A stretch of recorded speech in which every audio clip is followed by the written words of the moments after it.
Before we head back to the lab and turn auto summarization back off and see what the results are there, I want to hit you with kind of a practice exam question, also a job interview question, because in a production network, you're going to see no auto under every RIP config you see more than likely.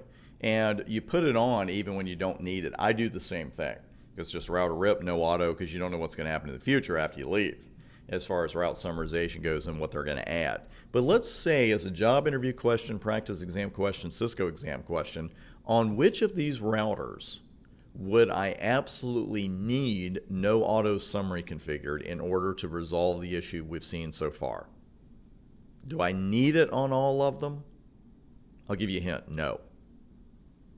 The answer is you need to put it on 2 and 3 in this lab because no auto summary needs to be configured on the routers that are doing the actual summarization.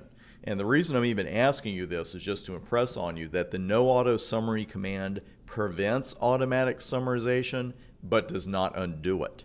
So if we put it on router 1 right now, it doesn't really hurt anything, but it's not going to have an effect as far as the route summarization right now. And what we're going to see, hopefully, with a debug and a show IP route command, is once we put it on 2 and 3 and do a few clears as far as the routing table goes, because after all, this is RIP and has slow convergence, hopefully we'll see our subnets then and we'll have much more accurate routing going on. But you always need it on the routers that are actually doing the summarization. Let's go ahead and see that in action. We've got router 1, and there are the 2 routes right now. We'll go down to router 2. And do no auto, and then clear the routing table.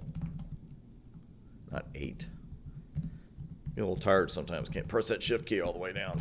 Router RIP, no auto, and then we'll do a clear IP route asterisk.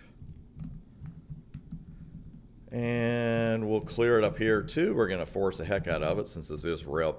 And in case you're wondering, you will rarely run clear IP route asterisk with your other routing protocols, EIGRP and OSPF. I'm not going to say you never do it, but it's pretty close. And let's run a show IP route RIP.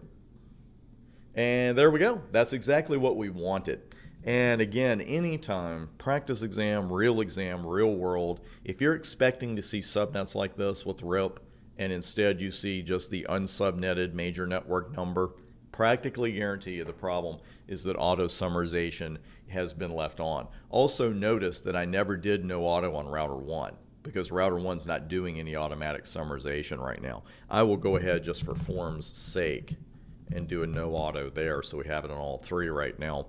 And that is it. That is it. So we're seeing our subnets now. We're going to send a couple of pings around. And not to there. Let's try 2111. Try the other side. There we go.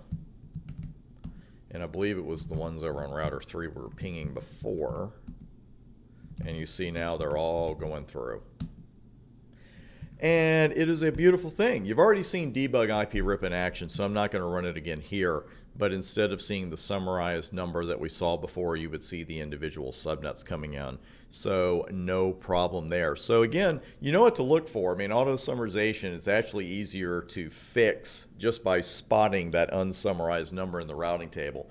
But I wanted you to see exactly what was going on with that particular feature. And that is it for auto summarization. But coming up next, we've got something called a passive interface I want to introduce you to, and we'll see whether passive is good or bad, and that's coming up next.